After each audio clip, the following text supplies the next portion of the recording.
In this video, I'll talk about how you can get new users on Temu.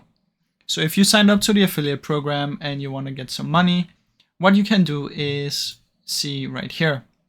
So you can promote it through your social media. Now this is the best way to do it, and I recommend YouTube, TikTok, Pinterest, or Instagram. Now, if you're doing TikTok, Instagram, or YouTube, I would suggest you make small videos, and it can be like, if your Temu affiliate is for clothes, you can make a clothing page and you can do like unboxing Temu clothes and videos like that. And then just put your affiliate link in your bio, but make sure you put it in a link tree first.